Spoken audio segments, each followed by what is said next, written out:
Hello, everyone, and welcome to the newest episode of the Theater Enthusiast podcast. As always, I have my hot priest candle lit. I'm drinking out of my hot priest mug, and my guest, he knows, and I know, and it's very sickening how much we just love and adore each other. I'm going to say it. Please welcome Brandon Contreras. Oh, wait. Hi.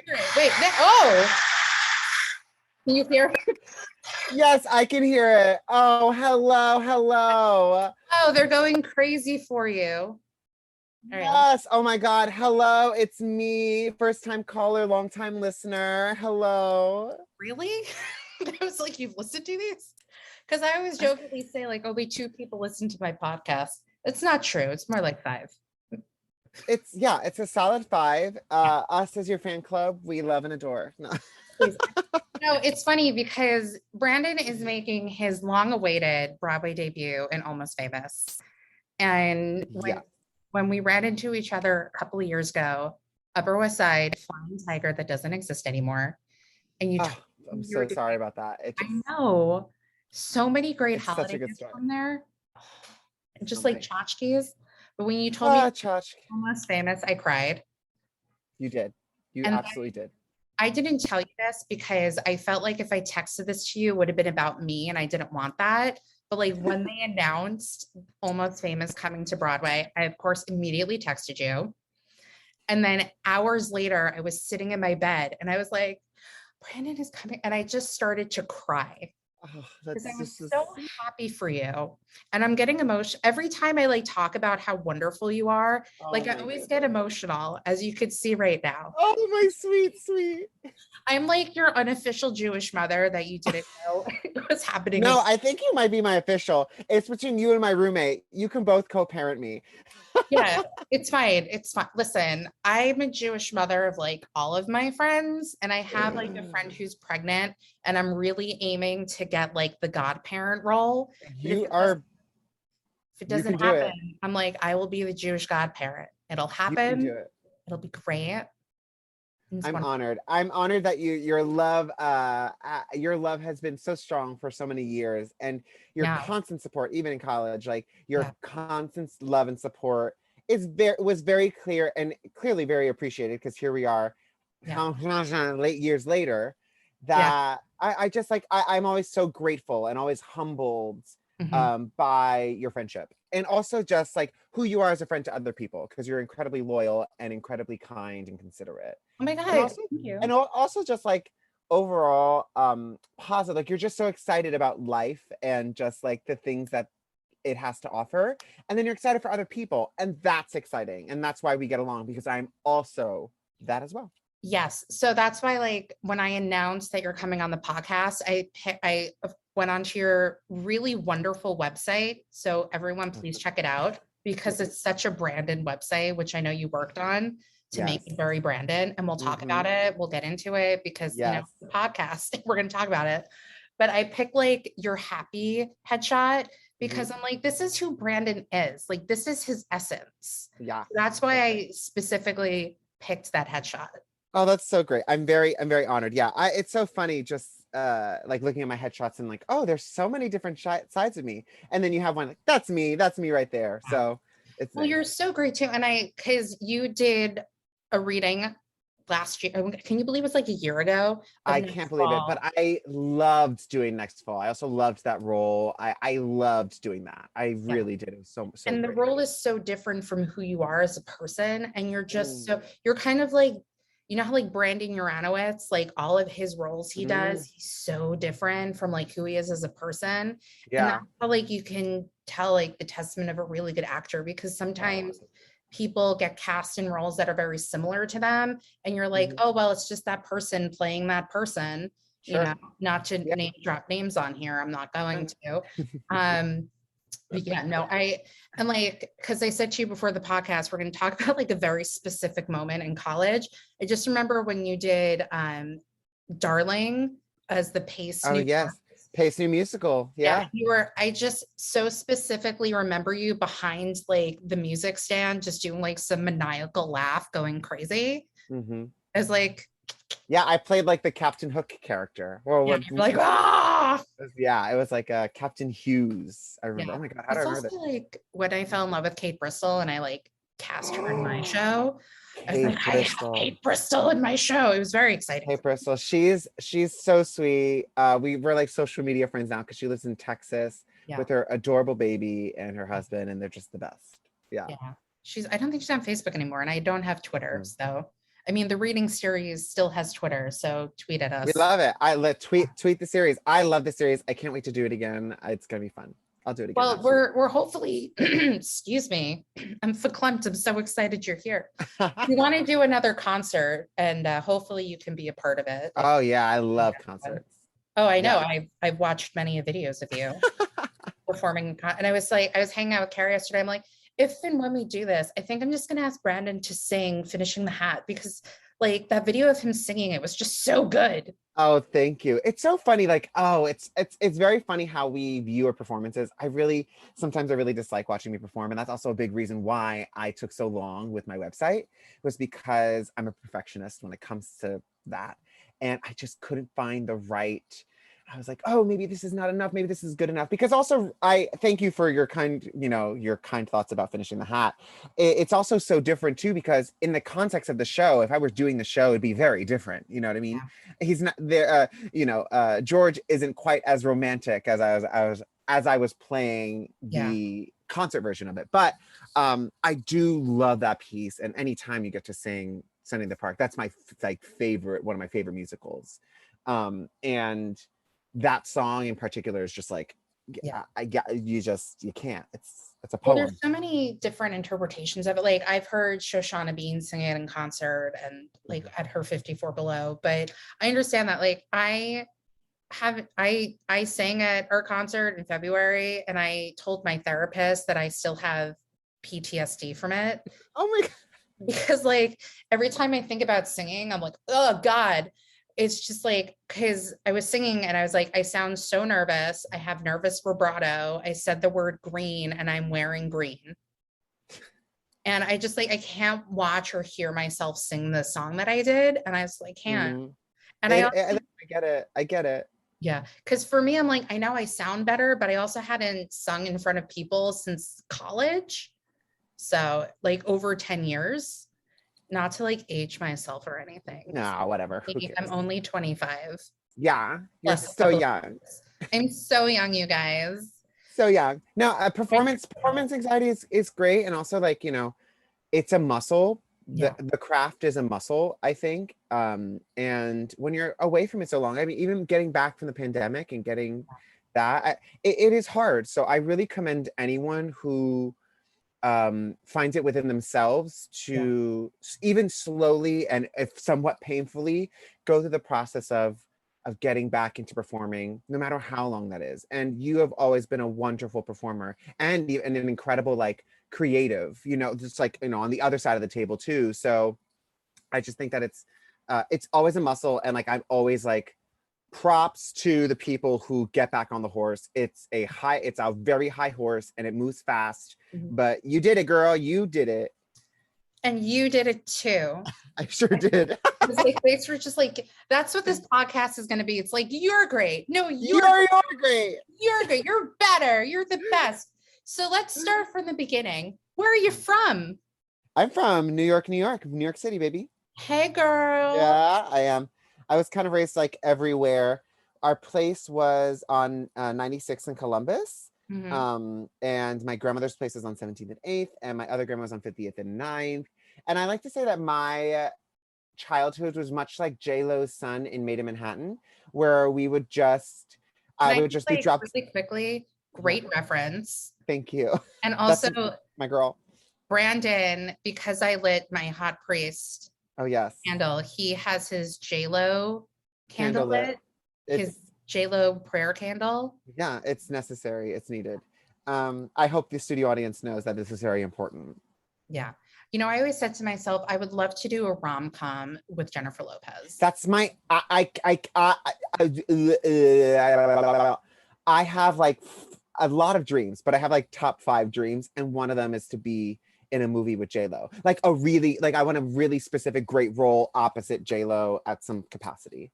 And that's one of them. You got to work across, I would say Jared Leto, but he wasn't Jared Leto because he stays in character. Correct. He was Adam. So you got to give him a Chase Bank water bottle. I did. I played Banker. Yeah, that was my character title, Banker. And I only say this because I did not watch the series yet, but I did watch your reel. Oh, my reel. Yes, that's basically you saw the show. Just this my scene is it. That's it. And I also I'm very disappointed that your 2-second blip of you in the Heights was not on there. Because I remember specifically watching In the Heights in my dad's basement. And then I was like, oh my God, it's Brandon. And I think I immediately texted you. I was like, oh my God, you're in the Heights. Did. Yeah. Yes, you did. Yeah, that was funny. I actually just watched that again for the first time in a year last night. And yeah, that was fun to do. It was just a very long, crazy day, but wonderful. Yeah, and you got to be on screen for 2 seconds. I did, and that's the girl next to me. The two women. There's the one I'm in the middle of two women. The younger one who on the right is my sister Ashley. Oh wow. Yeah, and then I was able to bring my sister Ashley, and the other one on the left is one of my dearest friends, Rayanne Gonzalez. She's like a DC girl. She is she was my roommate on tour all those years ago. She's like my bestie on tour, and still to this day my heartbeat, and I love her very much. She's an icon. And Washington Heights or as they say, Washington Heights, is that Washington Heights button Heights. Yeah, see, I am not Latina, so I should not attempt to. It's okay. Thank you. It's okay. Washington Heights Heights. If I sing it, then I think it's okay. Then and then you have to say button though. Washington Heights button no, just button.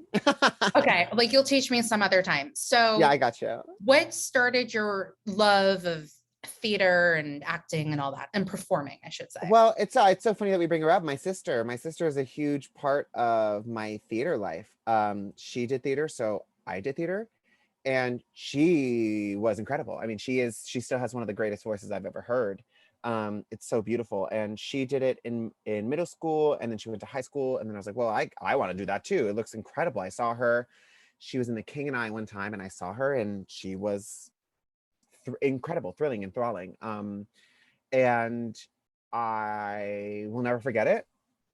And she brought me to one of her rehearsals one time when I was still in middle school and she was in high school, and I just was captivated by it all.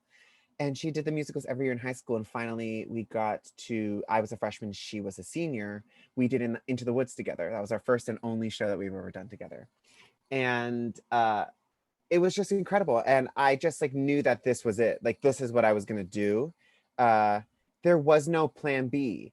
And it was very clear that I wanted to do this. I was passionate about this. I was good. I worked really hard.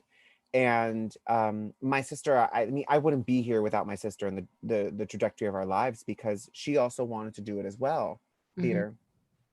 But at the time, we did not have enough money to send her to college. Well, I wasn't going to college yet, but our family didn't have enough money to send her to college for theater. So she chose the school that gave her the most, which was University of Delaware. And then she just did theater in community theater over there. So she made an incredible sacrifice for our family, and she consistently makes incredible sacrifices for us. And she is the glue that holds us together. And still to this day, my career, I would not be here without her. Not only because of her inspiration that she gave me to do theater, but because of the choices that she single-handedly made for herself, for us, and for me specifically. So that's how I got into this world. So I should probably give her 20%, every week. That's what she's doing now.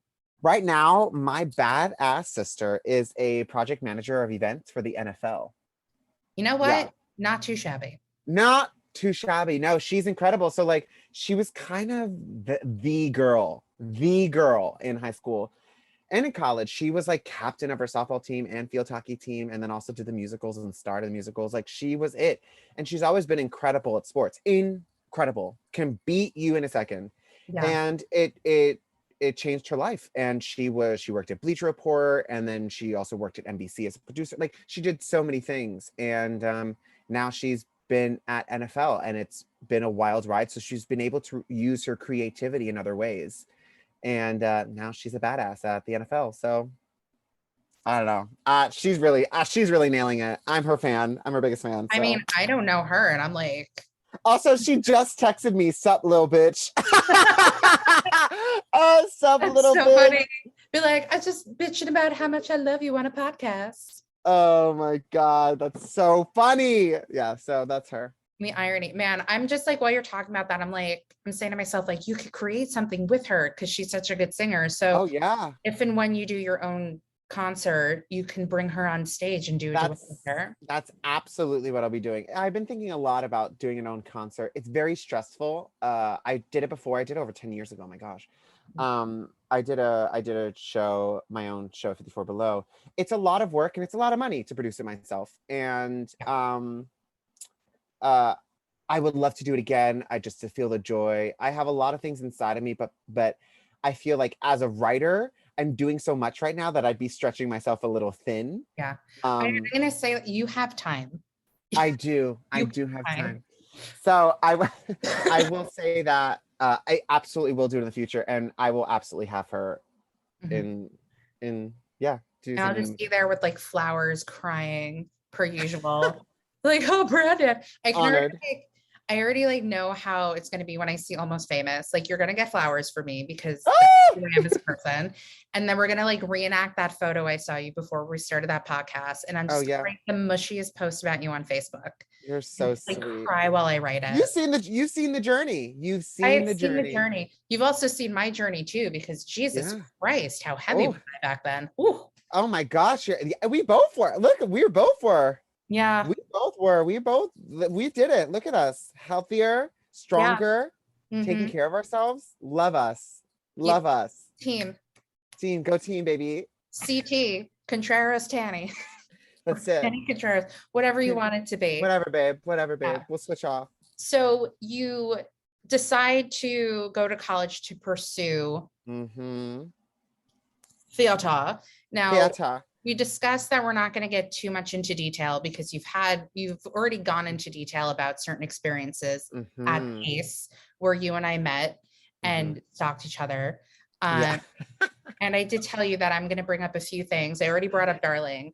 And I love bringing up things like that, random stories. And I just like remember when I directed How I Learned to Drive, and I always talk about this every single podcast, how I had a very rough senior year of college. And I don't even like getting into it because then I just get very mad and angry. But even just to direct a show was such a challenge. And I just remember your reaction to the show and that you just like had such a reaction to it so much, and that like you actually came to TJ's when we were there because you're like, I had to come. the show, and your reaction to it, like you had to be with the cast afterwards, which I thought was special. Of course. Like I just, in college, there were so many of us that just wanted to do this. Yeah. And I was very lucky to get cast in shows, and not necessarily in roles that I loved, right? And that were, but we're not getting into it. Yeah. But what I will say is that when we're cut from the same cloth of people who just wanted to create for the sake of something that we had to say and that we wanted to make. Yeah. And that was before I knew of my own creativity, like my own creative power. It was quite inspiring to see someone who was like a peer and someone that I looked up to because you were older, that to someone to really put their whole fucking heart in something, and even the cast too, and the acting majors who I loved so deeply and ferociously, that I just like needed to experience that with you after. I wanted to join with respect, of course. I didn't want to, take your space, but I wanted to celebrate you all because we were told so many times. I can remember hearing no. I think all of us, a lot of us who just wanted to do this, Allison, so many of us heard more no's than we did yes, sure, okay, let's try it in a scholastic setting. So watching you achieve something so great and something really hard. How I learned to drive is very hard to do. And to do successfully. So I just will always remember that as a really beautiful moment and a very powerful core memory in my experience at Pace. So it really transformed a trajectory of yeses in my life, that we can have the power to say yes to ourselves. And the people that you surrounded yourself with too. Yeah, great. Even like, I love Carrie, one of your closest friends today. Love that angel, so I really commended you on the spark for me that was saying yes to yourself. Which I thought was really quite beautiful. Thank you. You're welcome. That was, it's such a challenge just to put up. And then like, even in the midst of rehearsal, there was drama that came up because of course there's going to be drama, honey. It's also like the petty bullshit that happened where somebody's like, oh, I heard you were a shitty director, but I don't see that at all. And like rumors and whatever like made their way into my rehearsal room, which made me second guess myself as a director. But like my cast was so great and they're like, no, you're very good. And so to have like the backing of the people who I cast was also very good. Because you have all these outside people making you second guess yourself, and you're just, that's our career. That's actually like, that's my career now. Like that's half of my career is proving myself. Most of my career is proving myself. And then to like send you like daily reminders of like how great you are. No, it's like, so funny. It's so funny because I'm very. How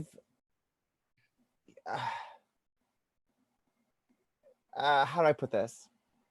You can say how fucking. Oh, I know. I just like I want to say this, like, life is too short. And people frown on me too much to practice too much humility. Do you understand? There has to be a point where I have to be confident in myself and what I bring to the table, because I've seen a lot of mediocrity get praised and get money and accolades and beautiful work, and they're not humble. and they're not. So I've been I know my worth now, because I've been told constantly what I'm worth. And the rate's too low. Well, so like, I don't, that confidence, like that, I will always accept that. And I'm so grateful that people believe in me. It's taken me a long time to believe in myself. And now I wake up every morning, I'm like, well, you're doing it. You're a star. You're doing this. You're working hard. And I am, and I always will be. So thank you. I will always receive those texts. Oh, perfect. And you can send them to me too. Like, I was just sitting here thinking, like, as I sit here with like my actual like desk job, because I say that I work from home, I'm sitting at my work desk right now. You're like, medical, but you're great. Theater. Thank you, Brandon. I'm just going to go back to closing out COVID results now. Listen, do it, baby. Do it. It's a job. It's a job. Listen. And I have this podcast that I'm trying to get many people onto. So if you know anyone, let me know. Gladly. No. Gladly. Seriously. No, gladly. I'm going to debut this on the podcast. I was inspired to make a business card. Oh, I love that. That's so fierce. Thank you. So next time I see you, because I'm sure we'll run into each other somewhere, or we always do. Actually, like always. Yeah, we can always plan it, but we always run into each other. Always. Yeah. Always. My favorite was when we saw The King and I, and there was that girl sitting between us, and you and I were just talking over her, and she's like, "Do you want to switch seats?" Because we were like, "Yeah." We were like, "Yeah." And then like the dance scene happened, and I internally gay gasped, and you like externally gay audibly gay. Yeah. My friend, having my friend in that too was also like an experience. I was like, my friend is in a Lincoln Center show. I mean, now I have so many friends who have been in Lincoln Center shows now, but like that was my first, like I knew someone who was in the Lincoln Center show, and I was like, that's freaking cool. That's also, you know, a dream. Yeah. Lincoln Center. That's my favorite. This is my dream. And I talk about this all the time. Not for me to be in it, but to like witness and have it like, let's put this in the world. I want a revival of Ragtime directed by Bart Scher at Lincoln Center. Interesting. Okay. I raise you. Okay, talk to me. I raise you Bartlett Scher, and I give you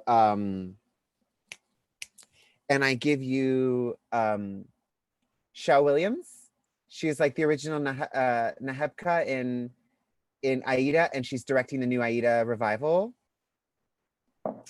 I think that musical needs to be directed by an immigrant, or no matter what, or a Black woman. You mean Aida? No, a Ragtime. Ragtime, yeah. You know, it's interesting to me because I feel like there are certain. I would love that. Yeah, I do feel like there are certain pieces and things that should be directed by specific people. Like if somebody came to me and was like, "Hey, direct this show about like Latina people," and I'm like, no, sure, yeah, I'm a white Jew from Long Island, and that's not gonna work well. Well, yeah. But sometimes it happens. I mean, it's not about that. I just think that right now, I would love to see the nuance of a different version of what Ragtime could be now. Because I don't think we had that. We had Marsha Malcolm Dodge, you know, do an incredible woman really reinvent Ragtime in its own way during the revival of Ragtime. I actually didn't see it, but you didn't see it? No, but I saw it at Pace many times. Oh yeah. But like, even look at it. Stephen Brackett is the director of A Strange Loop. That's a white gay man. Yeah. And so it doesn't necessarily need to be that, but it does add to an experience. But I would just have to see that. And I also love Bartlett Scher's work. I actually like, I'm a huge fan of Bartlett Scher's work. Well, I think I would love to see him do it because he does his research and like the historical accuracy of a lot of stuff. And, you know, for me, I feel like having worked Fiddler on the Roof, he tends to cast actors who can actually perform the roles well, and he cares more about that than like their vocal ability, if that makes sense. Oh, love that. Yeah. I mean, I do think he's a really great director, and I love watching his work. I know he's doing the Camelot next year at Lincoln Center, and I just like, that's going to be super cool. I would love to see that. Yeah. I'm always curious on how people reinvent Camelot, because it's hard. I don't know Camelot that well. I mean, I'm a theater fan, but there's some stuff I just don't know. It's hard. It's long. It's hard. It's old. I'm just curious on how that'll happen. I'm really genuinely curious. We also have his like new worker cohort, Aaron Sorkin, taking care of it. Aaron Sorkin. Yeah. Oh yeah. Huge fan of Aaron Sorkin's writing. Yeah. Aaron Sorkin's TV writing is absolutely fucking awesome. I just wonder if there's going to be like a hallway where they just walk through and talk. That's it. They're talking. It's really fast. I'm like, I need another one. Yes. No, I'm not going to do that. Yes. Lancelot, do this. Guinevere, don't see him anymore. Let's move on. That's like all I know. No, it's. I would. Yeah, that's going to be so. That is actually worthy. Let's do it. Let's listen. I just really, the Vivian Beaumont is my favorite Broadway house. So. I don't have a favorite Broadway. I don't know. You don't have to. Yeah, I mean, the Vivian, I mean, that's the dream. That's like, when I saw Light in the Piazza, that took my breath away. So that's my favorite. That might be one of my favorite sets I've ever seen, Light in the Piazza. That's my favorite musical. I saw it 4 times. That's my favorite musical. Yeah. Oh my God. Why we're friends. So when I was a freshman in college, we had to take like a tech class. And so the tech teacher was also my acting teacher, and he hated me in the acting class, but loved me in tech because I was like, I was one of the few people who actually like did work in the tech class. And so he somehow like got us to go backstage at the Vivian Beaumont. Oh my God. And this girl who was my scene partner in our acting class spilled Red Bull on the stage. No. Yep. And that's like all I remember of it. Some people don't deserve. No, she was not very good with anything. And then she like Monster. blamed me for like Ursi not being ready. I'm like, you wanted to meet on like a Sunday at like 10 o'clock at night when I had work like class at 8 the next morning. Sorry. Yeah, not it. Mm-mm. Well, I'm glad you got to get on that stage. Well done. You're one of the, like, yeah, you can say that you did it. Good for you. Yeah. I will say, like, also, I don't know where Pace graduation was when you graduated, but It was at Radio City, baby. I did like a weird dance going across the stage, but I remember purposely looking out into the audience and being like, I need to take in this moment because who knows if I'll ever be up here again. It's a wild house. I actually did a NBC upfronts one year. Oh, nice. The upfronts, like as like a dancer, like singer, like chorus singer. And I was like, that's so funny. I graduated on this stage. I guess I'm singing on this for money now. Well, no, so like if and when I win my Tony, I'm going to be like, this is so weird. I graduated from this stage. I know. I can't wait for that to happen too. Well, you're going to perform at the Tonys because I'm assuming I'm assuming famous will be nominated. That's my hope. It's really freaking cool. I think that'd be really awesome if we did. That'd be really freaking cool. I would love that. I'm not worried about it. And you also, I remember you specifically telling me how Drew Gehling will be nominated for a Tony for his role. Drew Gehling has to be nominated for a Tony. I think a lot of our actors will be nominated for Tony. I at least would think so. I mean, Drew Gehling is hilarious. I've always been a huge fan of Drew as a person and because this is my second project with him. Mm-hmm. And I will always be a fan of him as a friend and an artist. And I just think that this role is so freaking funny for him. It's perfect. It's a great role too. It's a perfect role for him. It's a perfect role. Yeah. I'm very like, the movie is very close to my heart. So I'm just like, okay. You will love this musical. Well, this is also why I'm not so worried about it because Cameron Crowe is working on it. Yeah. Mm-hmm. And like the man, the myth, the legend. His TV show Roadies was fucking great. And it's so good. Was so good. And I just know that because he's writing it, it'll be good. Yeah, it is good. It really, if you love the movie, you'll love this show. It's super cool how it translates on stage. Yeah. Cameron Crowe is also possibly like one of the sweetest men in this business. Sweetest pie, the best. So sweet, so awesome, so cool, so vibey, really relaxed, laid back. And he cares about what you think, even if it doesn't work out or it doesn't translate well or the director's like, he listens to you and he's the best. I just love that man so much. And I'm like, I want to be in one of his movies. That's what I want to do. Same. That's my dream. I want to be in one of his movies. I told him, this is my friend Allison. She just wants to sit in the background and just like, she doesn't drink coffee, but she could pretend she's drinking coffee. I told him, I was like, listen, I will hold the light. If I can just get with you on set. I think he's brilliant. So I want to be in one of his movies for sure. Yeah. You can be like, now. You can be like my friend Allison. Just like my friend, she'll hold the boom mic. She doesn't care. I can make myself a flower. I got this. I got you. I'll look out for you, babe. I got you. Thank you. I always try to like push myself to be like, think of me for things, and nobody ever does. I'm like, think of me. I got you, babe. Think of me like Phantom. Think of me fondly. Think of me, please, fondly, please. When you say goodbye. That's why I wasn't in the musical theater program. I actually auditioned for that. I didn't know if you know that. I auditioned for the musical theater. Oh, really? Mm-hmm. I didn't get it for it. Mm-hmm. Wow. Well, listen. And then you saw Lisa Lamoth's Cabaret, and everyone was like, "You could sing."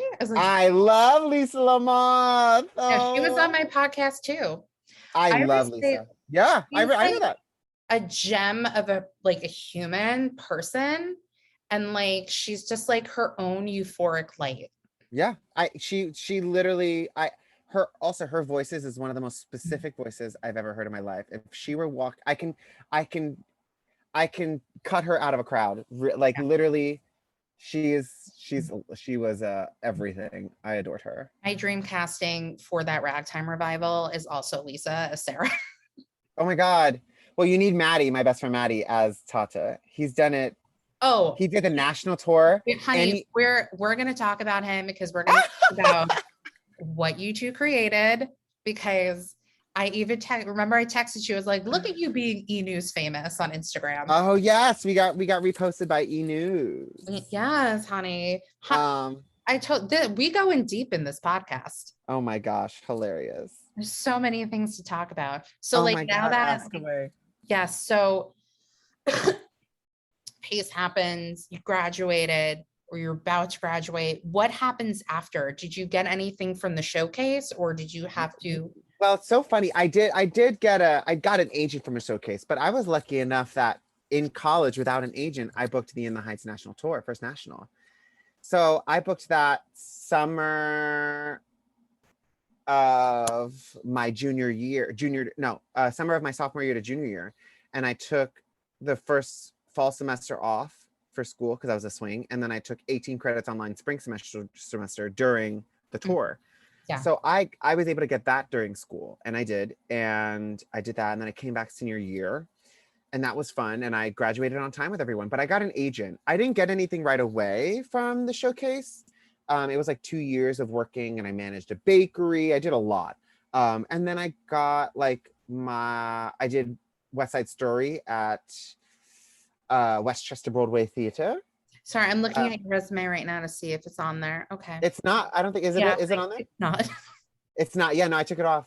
Yeah, it's on there as Burger. Oh yeah, I did hair. That was wild. I actually was hired as Wolf. Mm-hmm. And then I got switched to Burger last minute right before tech. It was wild. It was a wild experience. So yeah, I was able to do a lot of regional work. I met some of my favorite casts of all time doing regional work. I did a show called Cuba Libre in Portland, Oregon with that was recent. No, that was a while ago. You recently did another show that I can't think of the name of right now, but what was it? Banging It, right? Banging It, yeah, I did Banging It La Jolla. That's another one of my favorite casts. So Cuba Libre was a while ago in Portland, Oregon with one of my favorite directors, Damaso Rodriguez, and favorite cast, like Janet Acal was in that cast. She's just an icon, clearly. I mean, hello.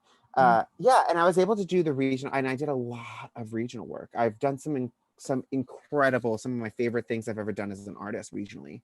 I remember one time we ran into each other and I was like, what are you doing now? You're like, Count of Monte Cristo. I was like, I love that movie. Who you're playing? You told me, I'm like, I don't know who that is. And you're like, oh, in the movie, this is the scene. I was like, okay, I know who he is. Got it. Yeah, got it. Like, I'm good. I know who that person is. But the amount of times I watched Matt Farcher's YouTube video of him singing. Oh yeah. Yeah. Matt Farcher, yeah, he's an incredible vocalist. Wow. It's like absolutely wild. Yeah, that. Yeah, sorry. I was going to tell you a Matt Farcher story because like you guys were freshmen when I was a senior, aging myself, and everyone was obsessed with him. And I'm like, I don't understand why everybody's so obsessed with this kid. And then I went back and I saw City of Angels with Lisa, ironically. And then he opened his mouth and I was like, I get it now. Yeah. He's incredible. Yeah. Yeah, I still love him. He lives like 7 blocks from me and I still see him every week. Every other week. Is his girlfriend like in all of your videos? Alexi, yeah, they're so they're non-binary. We all make them all do our videos. Every single one of our friends, like David Kelts. I'm available. I will journey to I'll hold a boom mic. It's fine. Got it. Perfect. I'm filming. That's why I'm leaving this podcast. I literally have all my stuff ready to go because we're filming we're filming things later. That's what we're doing. Yeah. Again, we'll get into it. Don't worry. Oh yeah. So yeah, you get a lot of regional stuff. What do you think there was like a big thing that might have happened where you're like what led you to, I don't know what I'm saying. Let's talk about Almost Famous now. How did that happen? Oh, you want to? Oh yeah. I mean, that actually, it's kind of crazy. Like out of all the auditions that I've ever done, like, listen, I've been in finals for things like Moulin Rouge. I've been, I've been in so many things. That was the wildest. Which I would love to hear about, but we don't have to talk about it on the podcast. I just sure. What people were up for. Yeah, no, I mean, yeah. Yeah. that was I a also like love movie trivia to see like who was up for a role. I don't know why. I just like knowing that stuff.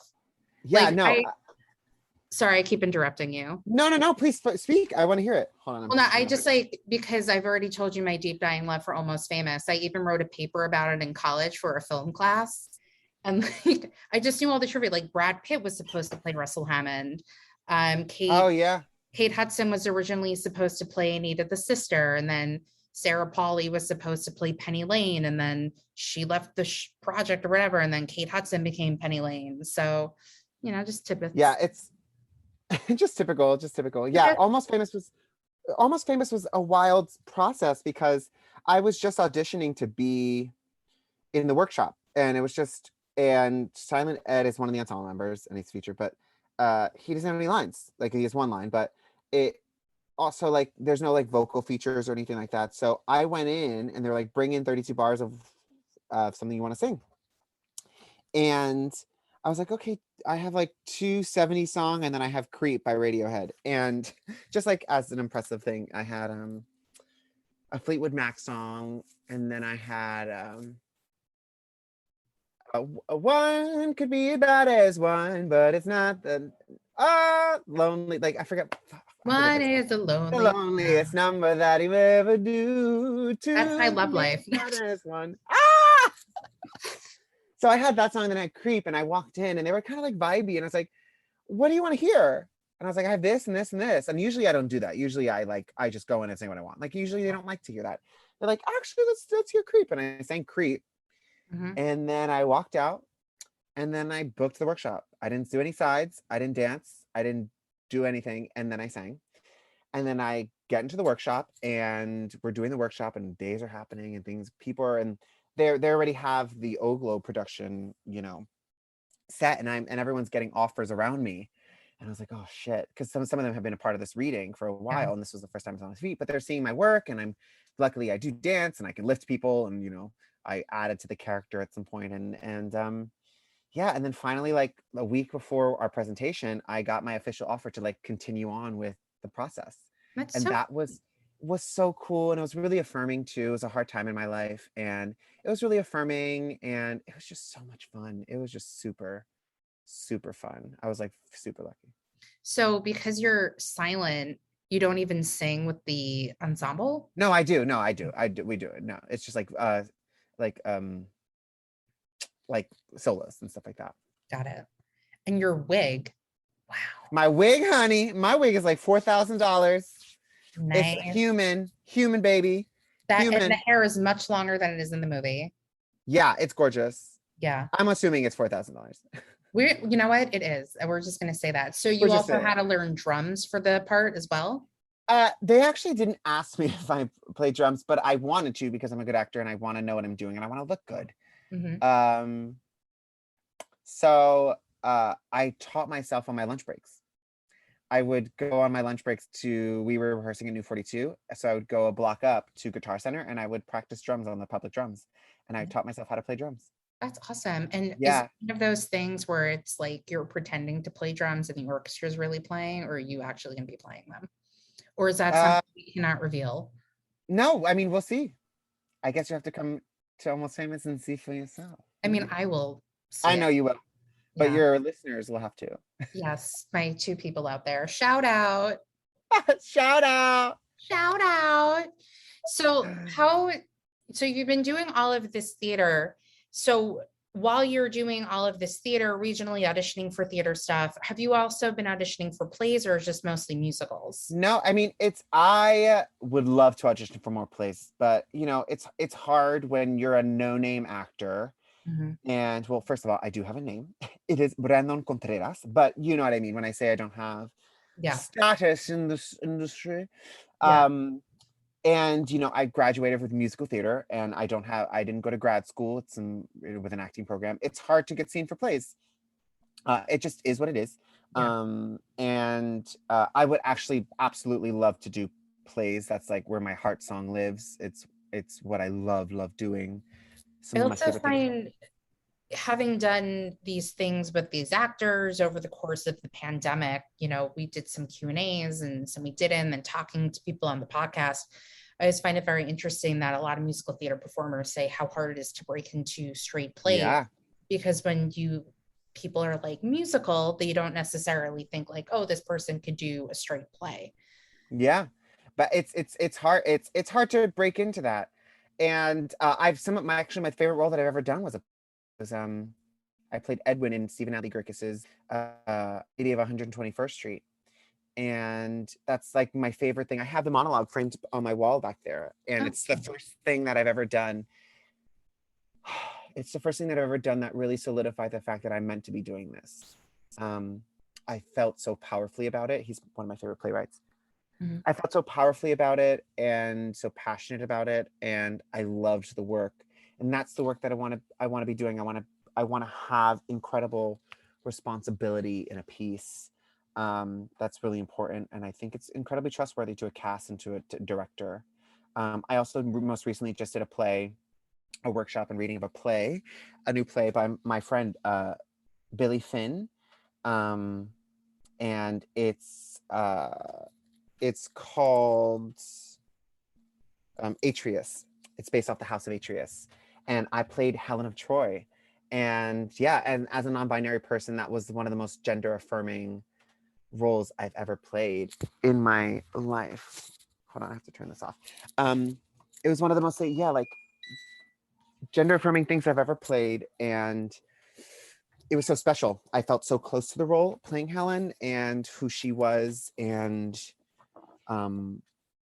how I carried myself was really special to me. And that was like one of the most artistically fulfilling things I've ever done. So Yeah.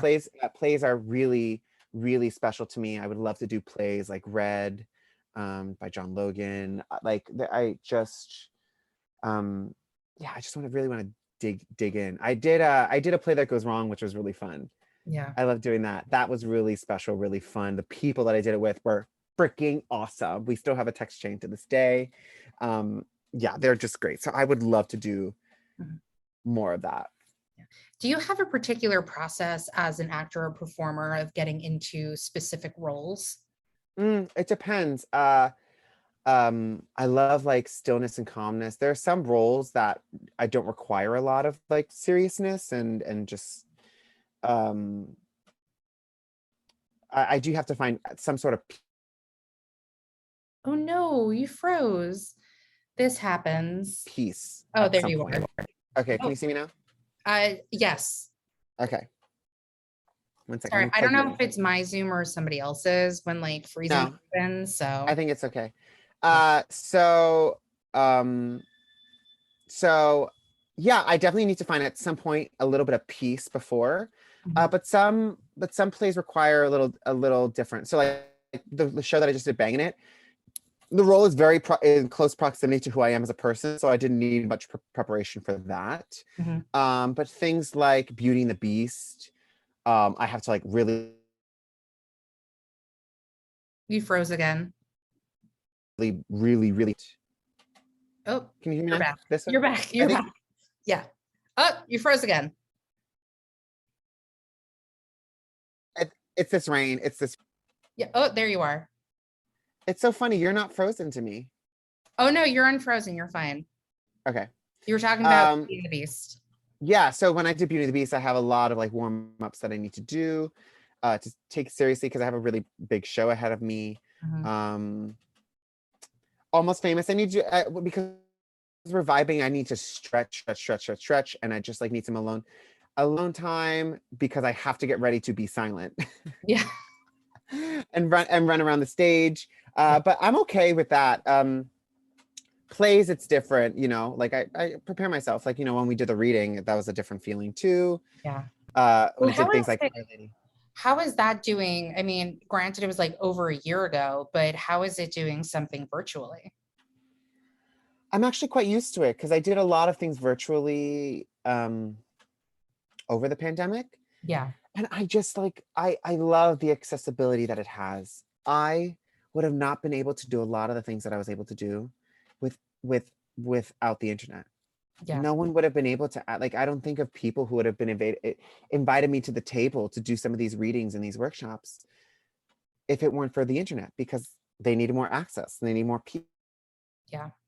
people, and I was available. And yeah. yeah, and I was available. So I really am so thankful. And I love doing stuff on the internet because I think it's much more accessible for people. I know, like right now, I can't see a lot of Broadway shows because financially I can't afford them. Same. And that's just the hard truth. And I would love to see my friends in these Broadway shows. I just cannot afford them.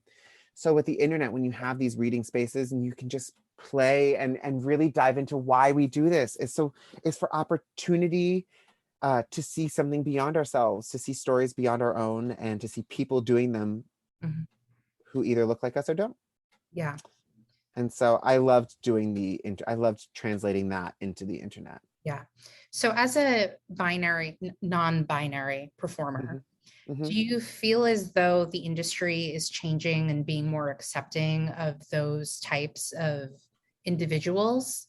I do. I want to say yes, but I also know that it's also layered. It's not really too black and white. There's really no yes and no. It's very gray because as a non-binary person, I am in quite masculine presenting at times. But I know that a lot of the times I am masculine presenting because I can't necessarily I don't have the means or the funds to afford the things that I want to do to make myself otherwise. I would love to afford really beautiful, pretty dresses and really fun things. But I also know that our view on what a lot of closed-minded people's views on non-binariness and the non-binary community is very one-sided, and it has led to this very androgynous world where you have to look both or either or masculine and feminine, and it's just it's a little upsetting because there's no one way to be non-binary, right? And what my outer body projects, yes, that is that of privilege and leans towards a lot of privilege and being masculine presenting. I just also know that there's something inside of me that yearns to have opportunity to express my innermost self. And so things like opportunities like me being able to play Helen of Troy was so beautiful and inspiring and affirming that I think that this industry is working its way, but I also think that this industry has still a lot of work to do when it comes to misogyny and fat phobia, and roles that are offered to cis straight men or cis white men, and also queer people. I think it's really important that queer people play queer people. I spent a lot of my life, I say the longest role that I've ever played was a straight man. So when people ask me why I'm allowed to play a straight man, I said I lived most of my life as a straight man. And I also think that because I identify as queer, I think that the fluidity in my body allows me to do so. But I think that it's important for queer people to play queer people, because I think representation, and I think that the nuanced experience of being a queer person is something that's very singular and independent. And I'm not saying that every queer person has had the trauma of, the principles and Angels in America, or any of these plays. I'm not saying that we're not a monolith, right? But I do think that when our rights are constantly threatened, our lives are constantly threatened, they're for just being who we are, constantly under threat, people are dying. I think that it's important for us to play us and to see us, because there is power in that. And that bleeds into the non-binariness of it all. I think that when you have people that have multiple skins, I think that we should be allowed to use them. Yeah. And I think that's what's so great about you too, as someone who has become a content creator, not only for the Homo Sapien experience, which we'll get into, but having, like, again, quote unquote, done my research and looking at your website and what you are presenting as the creator with these really wonderful videos that you created. I remember your 30th birthday video. I recently watched your 31st birthday video, and how you also just love dancing and how you interpret yourself as a dancer in these videos, if that makes sense, what I'm saying. Yeah, no, it's true. I've also, that ties into my experience at college, which I have no problem talking about. Mhm. It's just, our problems with weight that we struggled with a lot of our lives. Both me and you both share that. And I was a very incredibly large person growing up. And now I am a survivor of eating disorders, and I am currently working through body dysmorphia, and what that does for us in the industry, and especially as a performer, and then as someone who is a dancer. I've always been told there's only one way to be a dancer on Broadway, which is kick your face, turn your splits, to have 8 abs, dance, lift girls, blah blah blah. And even in school, I was a dancer, and I had a lot of opportunity, which was really great. But I always felt like not enough. And even in this business, I still constantly feel like not enough, or I'm not a dancer because I can't kick my face or do the splits or nail a quad. But I just, with my videos with people, I like a lot of my choreography to be pedestrian and accessible.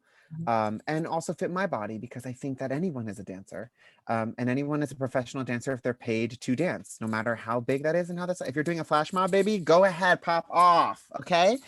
And that's really important to me, and especially in the videos that I wanted to create, was that we all should have access to this. And I really want to tear down these gates. And I think that as a content creator, I have a platform, and I'm essentially a gatekeeper myself, because I have access to roles that, you can be in this video, you can be in this skit. Of course, but I like to think of it more as a turnstile, that you can come and go as you want. And when we're able to have you. We love accessing people, and like, if we get paid, you get paid. We love, and that's it. Also, we can afford a lot of people, so we want to pay you what you're worth. And so that's hard as a content creator too. But I think that and having a lot of control over myself and what we do and what create is the future of like the theater and the art that I want to see. Yeah. So let's talk about you and your bestie, Matt or Maddie. Maddie, yeah, Matthew Curiano, but I like call him Matty Cakes. Yeah. He was a freshman too, right? When you were a freshman? Yeah. Well, he never interacted with him, but I like. Well, he came sophomore year. Okay. Because he was a transfer from Stony Brook. Somewhere. Yes. And Yeah. he's my bestie. So how did the Homo Sapien Experience get So created? the Homo Sapien Experience came from mostly Matt, where we just like this. We made a few videos, and Matt like kind of took off and started making videos on his passion, and he really was kind of incredible at it. And Matt wasn't finding opportunity, so Matt decided to create opportunity. And I was away a lot, and Matt and I's always dream was to make things and to work together, but I was always leaving because I was doing a regional gig. Mm-hmm. And he kind of picked up a camera and did it, and I would join him, and I would write and help write and do that stuff, and we kind of did it. And then we had time, and then I had the time to do that. And then we kind of made it a thing, and we've always wanted to make content together, and we did. And right before the pandemic, we were able to sit down and make some stuff, and it just was perfect. And then the pandemic gave us an opportunity to see what we really wanted to do, and we did it. Yeah. And the Homo Sapien Experience has been an incredible thing to co-parent with Matt. It's the most stressful child we've ever had, but it's the most incredible, the opportunity that we get sometimes, the people that we meet, even just like people reaching out to us in the comments and the messages on how we've changed their lives, or from other countries. That is the most I can get emotional talking about it. Listen, I've cried how many times already over you? No, it's that's why I say it's really important for us to see ourselves. Because Matt and I always say that we wish we had people like this when we were younger, because I didn't see a lot of brown people. Like some of my favorite shows were shows like Noah's Ark and Queer as Folk, right? But Noah's Ark was very brown, and I loved that, so I saw myself in that. But we didn't get this. We didn't allow gay people to be silly and hilarious. It was always traumatic and overly sexual, and we're allowed to do that, but I would like to do that on my own terms. And also, there are more to queer people, gay people, than abs and circuit parties, and that's still a part of our culture, and that's still beautiful and incredible. But there's more to us. And so we like to say that we like to tell stories about the human experience with the emphasis on homo. And it's really special to be a part of this and the community that we create, because the Homo Sapien Experience, yes, is Matt and I, but it really is everyone that we touch with our art, and everyone who comes in to and does our our little shorts and our videos. And it's just the best gift. I love I love that some of the notes and the things that we've gotten from people about how we've really changed their lives, and how we've especially, oh my gosh, what really gets me are the parents or some of these children, these sweet children, these queer children that are finding themselves. And that's so special. And no one can take that from them inside. And if we can just be a little part of that journey, then I know that my time on earth has been great. So I'm so lucky that we have this platform. Like, I feel like I'm gonna cry. We're just gonna like cry on this podcast. I have to say, as like a viewer, it's just, for me, it's so wonderful that you have that and create it. But to me, it's just so positive what the Homo Sapien Experience is putting out there, and it's so fun and light, and that you can gift that to people. I think it's really wonderful. Thank you. That means a lot. That means a lot coming from someone who watches it, and also someone who actually knows me and has known me, and you can attest that that's actually just me. This is Brandon, you guys. But I also like, I did like fast forward through it because I was also really tired, and I was like, I can't watch 6 minutes of you getting makeup done. But when Maddie was putting on your makeup, yeah. and he's like, don't look, and then you ended up with like glitter here and here. It was great. And you were saying how like your grandmother always used to be in a red lip. Yeah. Oh, my grandmother. Yeah. I mean, it's little things like that. Like me as a queer boy, like I have, when I was like younger, like I had these specific memories of I trying to find my identity and didn't know expressing them now. And like a big thing, a part of me was watching my grandmother and my mom and my sister do makeup. Yeah. And that was just like the most incredible thing to watch. And I just like, I love that. And I hope to one day do that, tell that story on the Homo Sapien Experience. So yeah, I'm just excited for that. 2 videos is like you dressed as COVID was great. And then yes, recently Maddie as a drunk white woman with blonde hair as America. Yeah, well, yes. Yes. That is yeah, it is when I tell you highbrow art, let me tell you. It was Emmys. at one point. Yeah. That was all Matt alone. Matt did that one alone. That is his baby. And it's just ridiculous. And I love Matt. I hate him so much at the same time. So you're an actor, you're a content creator, you're also a writer. So let's talk about that. So you do write for your content stuff, but and I think you were also writing for some company whose name I think of right now with the Broadway. Thank you. Yes. Yeah. So why don't you can you talk a little bit more about your writing? What do you want to do with it? What have you done? What are I would love to do so much with it. I actually want to write a lot of TV shows. I would love to write I would love to write for TV. Matt and I would love to write for TV. I would love to write. I like short films. I don't think I can handle a full feature, but I love to talk about something. Yeah, I would love short narratives. I mean, I even talk about, David Givens, one of our friends from college. Me and him are going to do something together at some point. I have to call him, but like, I would love that. I love short narratives. I just like love the challenge of trying to tell a really intricate niche story in a certain amount of time. I think it's a beautiful challenge, and I think I don't need a long time to tell it. For me, that's for me. Yeah. So I love the writing that I got into. Actually, Huawei, I got as you can find it on YouTube, just an infomercial for like the things that were coming up with Huawei. Like these are the new Huawei technologies that are capped. And I was like in front of a green screen, and I did a teleprompter work, and I did these 3 videos, and they loved me, and they kept on inviting me back. And then all of a sudden I just like kept on coming back, and they would send me a script, and I'm like, okay, well, let's do this. And I just became a writer for them, and I started helping write and produce some of this content, some of these videos that are online. And it was really cool because it's corporate, so it's very hard. There's a lot of things that you have to get in a short amount of time, and there are a lot of hands that it has to go through.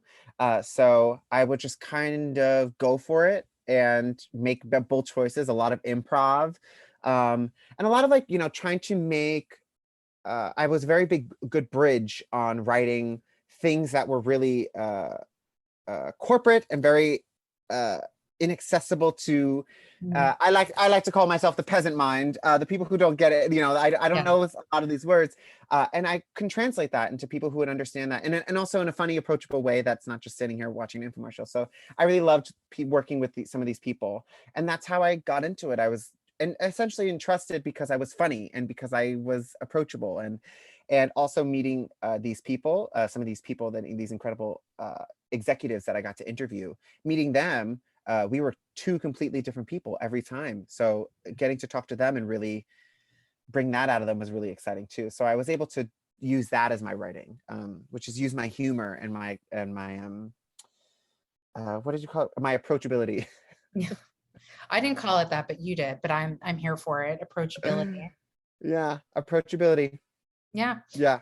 Okay, so let's talk about your top going theater experiences. Oh, I have actually a list. I have a list. You.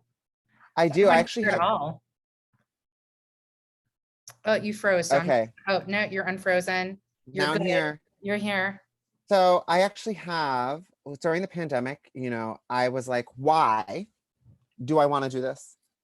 I chose a business that necessarily hasn't been kind to me.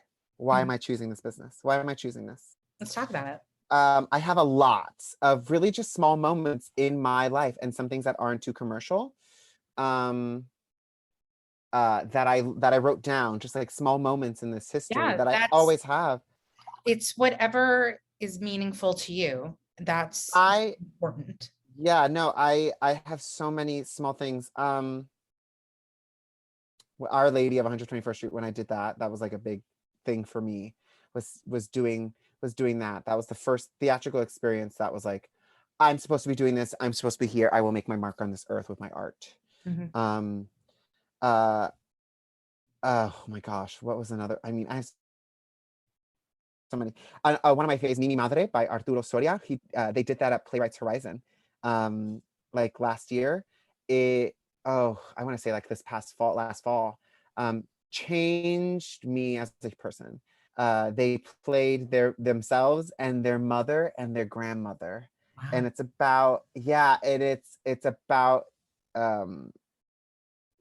about their relationship with them, and it's beautiful, it's Latin, it's powerful. My friend Delana Studi, she wrote a one-woman show. She's of the Cherokee Nation. She wrote a one-woman show that you can listen to on Audible. Allison, you would love this. Okay, you would love this. Text me the stuff. It's called And So We Walked. It's about her and her father's journey as they retraced her ancestors' trail on the Trail of Tears. Wow. You also know like I'm a bit of it, like a nerd of history, so I would she speaks about it, and she speaks about her she had a really traumatizing experience that led her to do this with her father, and she talks about a lot of blood memory and Native history and just her experience with doing this, and it's incredible. War Horse changed my life. The last moment of Other Desert Cities, the last moment, if you remember that. I just remember sitting front row, and I was like, the ticket was like row B, and like, great, I'm in the second row, but it was front row. And then the second act happens, and there's an ottoman in front of me with Judith Light sleeping on it, and I'm like, Judith Light is like in my face. She sure is. Yeah, it was incredible. The House of Bernarda Alba, the Michael John LaCusa recording of that, of the musical. Oh my god, I have so many. That's fine. Listen up. Honey, it's not even 1 o'clock. Heather Headley's entrance in The Color Purple when she came in. So when Sugar Avery comes in and she's drunk and she's like just stands up there, upstage center. And she took about 5 minutes walking downstairs. It was the best. I love her so much. Yeah. Brooks Ashmankis and Andrea Burns in the cast album of Songs for New Worlds. Changed my life. That album changed my life. It taught me how to sing. Brooks literally single-handedly taught me how to sing. Him, Neil Patrick, no, oh my God. Well, they're not doing Neil a Patrick show Harris. Oh my together God. they're doing a show together on Netflix, so that's probably why you No, thought. not yes. That's what literally why, because I just saw the trailer yesterday. Brian Stokes Mitchell. Mm. Him, Brian Stokes Mitchell, and Usher are the people who taught me how to sing. And the first time I went on for In the Heights, that's another special one, where when you do club and blackout, it's very dangerous. So when you get to a new city, you would do that every time you'd walk through the club blackout. And I went on, and I was really scared, and I was like doing a really, like, quote unquote easy track. And I walk on and I do the entrance and we start dancing, and I'm dancing with my partner and Rebecca Kreitzer, and we made our entrance and we salsa. She whispered in my ear, like during a move, she was like, "Relax, you got this." And I'll never forget it. That was my first, like, yeah, that's like with her thing. I was like, I do got this. And that was in the Heights. Performing in the Heights in Puerto Rico, that was life changing. They stopped, Lin-Manuel stopped the show for 5 minutes. We stopped it for after Carnaval. It stopped for 5 minutes. It was wild, absolutely wild. Actually, one of my favorite theater moments was an audition and callback I was a reader for. I was a reader for Bandstand, the tour, and Kate Lumpkin Casting, who I adore and I cherish with all my heart. There's this actress who's still in the city. Her name is Rochelle Clark, and she was in the room, and I was her reader, and she did the song that she sings in the show. And I still think of, I mean, it gives me chills to this day. She just, like, I watched a performer work so hard in a room, and she ended up not getting it. Like, she wasn't the choice. Even after that audition, she didn't get a call back. And that was fine. Some people are the most talented humans in the world and they don't get the role. And that was a big introduction into that, really, because I was like, nothing matters, because this is the most incredibly talented human I've ever seen. And I remember she did something really specific, and she looked at her watch during the song, and it was like, I was so inspired by her and her capacity for language and text. And it's still one of my favorite theater moments in this day as a reader that I'll always cherish. And I hope to see her one day, like, and really thank her for, and I hope that people can see her and make her a star, because when I saw her in the audition, she fully was, it was the most inspiring thing to watch. I have things like the tangerine moment in Masterclass, if you remember that. If the piano, oh my God, you must read it. It's so, she talks about, she would, I forget in the context, it's a Terrence McNally play, but like when she was younger, she would have to work for a tangerine no matter what. Like, I forget when she was a child. Oh gosh. Don't let it kill you. Don't worry. It's okay, but it's a very special moment. Like, it's just to show Maria Callas and how hard she worked, and she would never reward herself, because it was more about the process and to get there. And when she was a child, she had a really hard childhood, and she always wanted these tangerines, and she always wanted them, and she'd never get them, but she knew she had to work hard for something like that. I forgot the context, but towards the end of the show, this whole time the pianist is just like the pianist on stage, and they work really hard, and this, the singers all leave, and she's talking about like how my time is done and we'll never get what we want. And you see her go through her past of like this turmoiled past, and the pianist gives her a tangerine, and it's the most beautiful moment. And at the end, she like looks at it, and she doesn't, and she walks off, and the master class is done. She's like, I've taught you what you needed to be taught, what you need to be taught.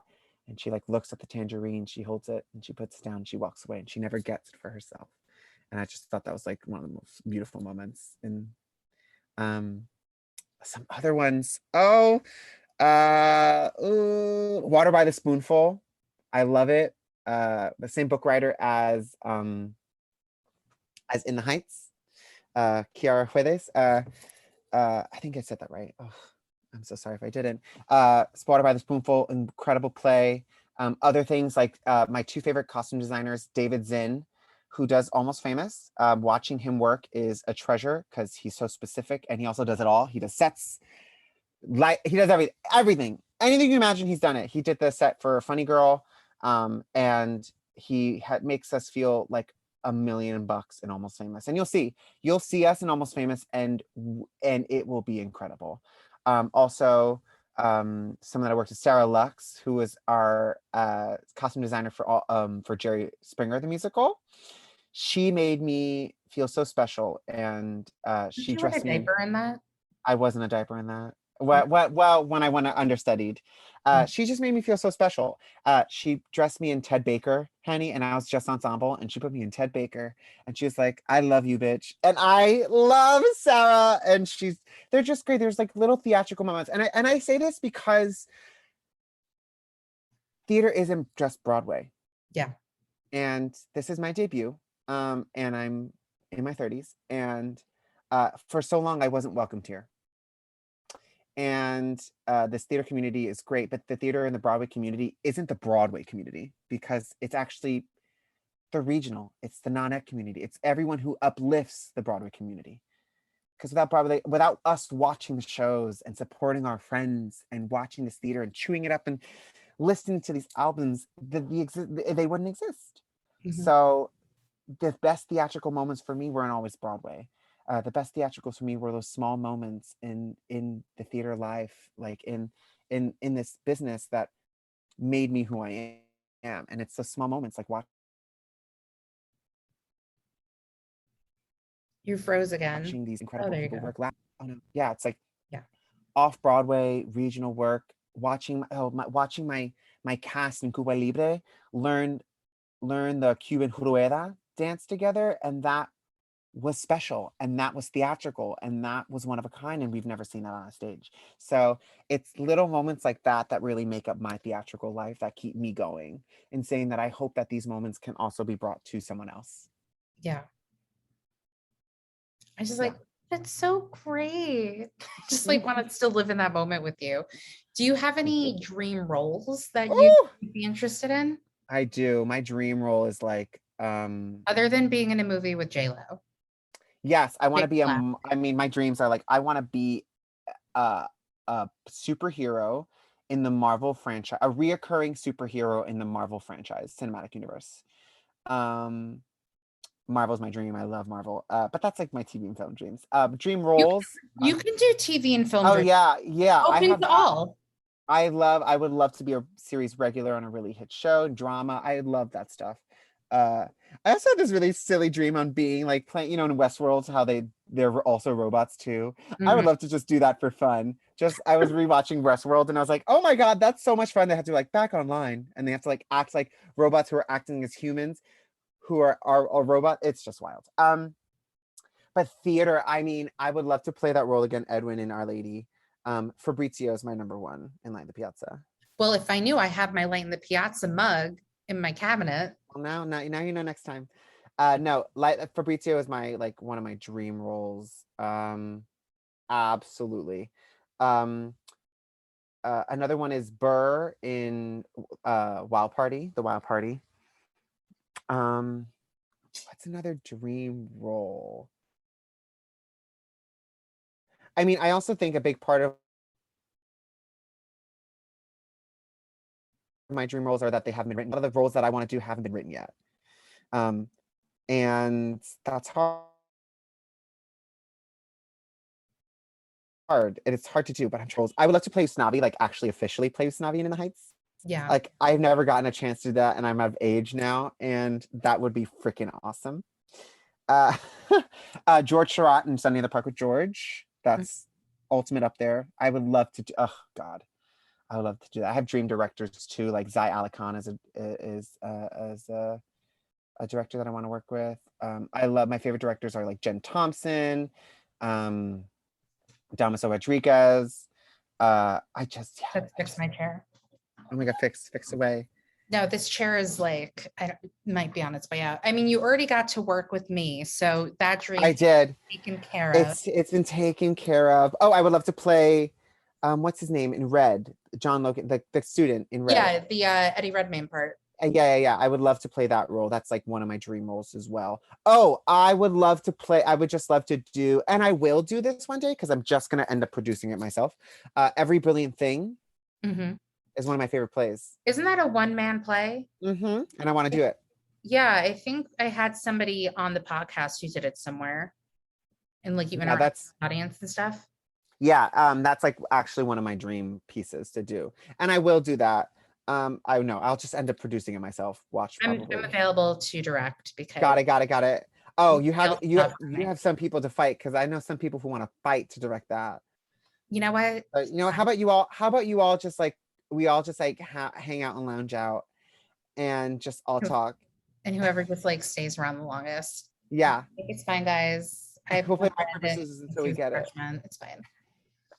Yeah, I want to do that kind of stuff. I really want to bite into a lot of things like that. Would you ever just like right? Because a lot of people, they say that because they haven't been given opportunities to do stuff. Would you ever just write stuff for yourself to perform and do? I mean, I don't ever want to write a play because writing plays are so hard. Oh my God. I've tried. They're just so hard and that's not for me. Yes, I would definitely write a lot of TV stuff for myself. And that's what essentially Matt and I do, right? So yeah, I'm in the middle of doing that, of writing stuff for myself. I would love to do, hold on, I have to do this. What's his name? Brett Goldstein, Ted Lasso. He's a writer on the show. That's my dream. He has a kick-ass fucking role, nominated, like winning award-winning role, and he writes it, and he wrote it for himself, and that's what I would love to do. Well, he actually they wrote the part, and then he's like, I think I'm actually good for this, and so he sent them an audition and was like, I made an audition, look at it, don't look at it, but I think I would be right for it. And then that's what I want to do. I want to pitch myself for these roles. So yeah, that's the dream, of course. And then I have like, a cabaret I would love to do. So I have that as well. But that's even more time because that involves music and people and backup and orchestrations and what do you want to do? So that's a lot. Yeah. I mean, when we did our cabaret, it was just a lot of money and a lot. And it wasn't even like, it was mostly, we said to the people, like, you pick whatever song you want because it's our first time in front of an audience for a very long time. You have 6-minute time slots to talk about whatever you want. You sing your song and then we move on to the next person. And it's just interesting to see like what each person picked like to sing. Oh yeah. And their little like tidbits of like why they chose it, or what are some of your favorites? I would love to know from that because I wasn't here for that, remember? Oh, Kober's was Andrew Kober, like, because I hosted. I mean, naturally. See, when we were talking earlier about how it takes a lot to like go up, like I have no problem going up on stage and like hosting the thing because I'm just myself and I'm like, hey, I'm a great host, whatever. But no, Kober's was really great. His introduction was very funny. He was great. What's her name? Why can't I think of her name? Christine Dwyer. She sang She Used to Be Mine from Waitress. I mean, she also did it on the road and stuff, and it was fantastic. But no, it was really great. Like my favorite was like everyone's reaction to Tally Sessions singing. Oh, really? Yeah. Oh, yeah. I mean, his voice is. Yeah, he sang Wondering from Bridges of Madison County. And then Sam Polly came on after and she was like, you should have seen my face. I was like, what? When he was singing. Yeah, no, it was just a really fun night. And it was very lovely. And I had a really great jumpsuit on. It was divine. We love a jumpsuit, Haney. And and Carrie's like, it's good when that happens. Cause one of the gay waiters was like, that's a great jumpsuit. And she's like, you've made it. You've made it. Yeah. Yes, although it kept getting like stuck to each other, like the jumpsuit kept getting stuck on it, like to itself. Price to pay. It's a price to pay. But I'm still finding green sequins around my apartment months later. But no, it was a really great night, and we really want to do it again. And I'm like, I'm gonna ask Brandon to do it. I would totally do it. Yeah. Don't do it like after wait until after we open. Yeah, that's we're thinking maybe November, but it'd probably be like a Sunday night or something. I don't know. We don't know anything. Got it. But We don't know. You're on my list. Got it. You're Keep like, me there posted. needs to be a theme. I'm like, can't we just let them pick what the fuck they want to sing? But Yeah. I don't know. It was also my first time ever like doing a cabaret, like putting one on. And like, How did it feel? it was great. Cause I like didn't do any of the work.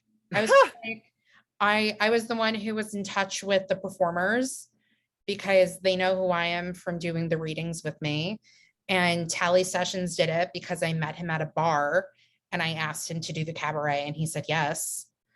And that's how we got him to do it. And everybody else did a reading with us. So that's how we got them to do I it. love it. I love it. I love it. I love it. All right, speaking of love, now it's time for the questions by Bernard Kriklov. I don't know Oh my how to God. pronounce his name. But how many actor studios did you go to? Did I think maybe 2. Really? Couldn't tell you. Yeah, I didn't go to a lot because I was always so busy. Oh yeah. I remember the first one being Al Pacino, and that was like a 6-hour process. Like you had to wait, and then the taping, and then That's why I didn't have time. I also ended up working at Schimmel, so I worked a lot of the actor studios. Yeah. My claim to fame was the Matt Damon question. What was it? What was the question? I asked him about the movie Stuck on You. Oh my God, hilarious. That's Yeah. so I, random. I even made it to TV. That's how great it was. Okay. Oh my God. Yeah. I had my own YouTube clip for a while too, but it's down now. It's fine. It's fine. It's fine. Anyway, You'll find it. what is your favorite word? Facetious. It's a fun facetious. I feel like that would be like a really good like vocal warm up too. Facetious. Yeah. Facetious, facetious. What is your least favorite word?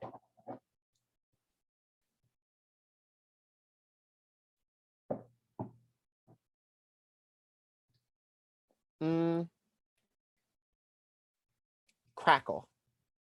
Or like moist. Weird things like that. I don't have a least favorite word. Yeah, I don't have like a. Yeah, I think those would be like crackle. It's just like weird. So you don't like Cracker Barrel? No, like not cracker is different. Like Yeah. I'm gonna eat a cracker. Oh, is it Cracker Barrel or Cracker? It's cracker barrel. I'm But like from New York. crackle. It's just weird Yeah. to cracker Yeah. because I almost want to say crackle. Like since I was like saying like cracker Crackle. with it. Like Yeah. no, like crackle. Like I'm a little child. I'm like quackle. I want a quackle. Oh, okay. Yeah, crackle. Ooh, it's weird. So we don't have to say it anymore. Moving on. What turns you on?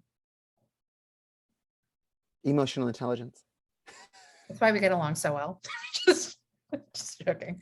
What turns you off?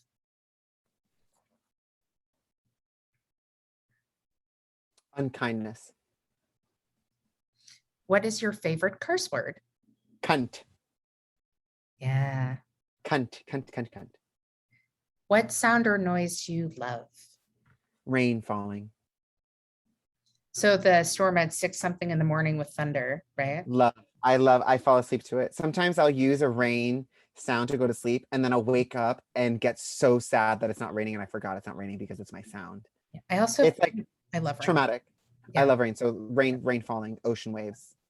It's just like so cozy and it's also like kind of sexy too. I said it. I said it. What sound or noise do you hate? The train screeching. What profession other than yours would you like to attempt? Director.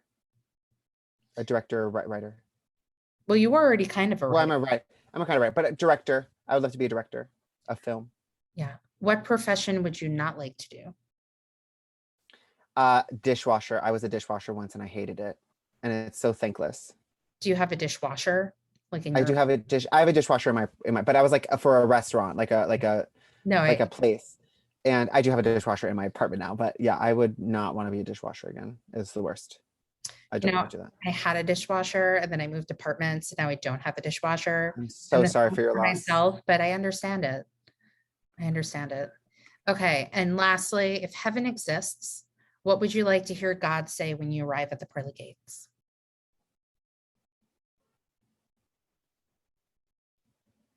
Bitch, didn't I tell you?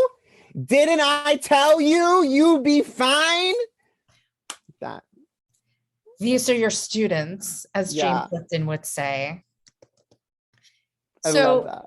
lastly, Sure. why, and I know we kind of touched upon this. Ooh, your show mug almost fell. If I knew about the Fabrizio thing. Well, now you know for next time. Yes. You're always welcome back. Maybe you can come on after you make your Broadway debut. Yeah, And we can absolutely. talk about, and it'll literally just be a podcast about Almost Famous. I can bring some of my friends on. That'd be fun. Can you please? Because Sure. I literally was like, thought to myself, like, maybe I should do like the reading series podcast. I don't know. That's But fun. The Reading Series podcast is fun. yeah. But why do you think theater is important? Theater is important because it's another lens for us to see the world, to see stories that are not of our own. But I also think that it's tangible in a way, because if you can see it rather than TV and film, which is incredible, also in itself, incredibly accessible. If it's theater, you can see that it's made, it's there, it's made with your hands, and you can see it in front of your face. You can watch them do it in live time, and to watch us transport ourselves into these worlds, into these stories, I think allows us to realize that the world is bigger than us, and we have to realize that. And if we don't evolve like these stories do in front of us, then why are we here? We should always be learning and creating. I also think that art can be political, but I also think that art can just say what's inside of you. Do you think if like someone were to come up to you at the stage door of Almost Famous when stage dooring is back and say, Brandon, you've made your Broadway debut. What advice would you give to an aspiring performer? What would you say to them? I would say you have to be your number one hype person. You, not your agent, not the people in the room. You have to believe in yourself more than anyone else. Sometimes the only people who have been rooting for me at certain times were me. And that's hard because, like for things that I thought I would wanted to do in this business, like the only thing that's gotten me through this business is realizing my own worth, because I had a lot of work in doing that. And I would say, focus on yourself, work really hard, work so hard, and just don't be afraid to fail. Don't be afraid to fail. It's beautiful. Well, on that note, I think we're going to end the podcast. You can stay on after I hit stop. Yeah. Yeah. Well, thank you so much for coming on. Oh, it was my pleasure. Thank you for having me. Such a long time in the making. Very long time in making. Thank you for your patience. Okay, the amount of times I harassed you about coming onto this podcast. Gladly. Was endless. Gladly. Running into you at a restaurant. Come on to the podcast. I love it. It's my favorite. Good. All right, cool. Well, thank you so much for coming on. Almost Famous. I was about to say hits theaters. Literally hits the Jacobs Theater this fall as a siren. October 3rd. Yes. October 3rd. Previews. Is that Mean Girls Day? Or is that October 3rd? 4th? Yeah. It's October 3rd. Yeah. No, it's October 3rd. His birthday is the day before. October 6th. My dad's day is this day before too. Oh my God, twinsies. Well, she's going to be 4. So he's not. Yeah. So it's going to be 4+. Yes. Well, come on down October 3rd to the Jacobs Theater. Yeah. And, get your Almost Famous 70s rock inspired music on. Let's do it, baby. Woo! Thanks for listening.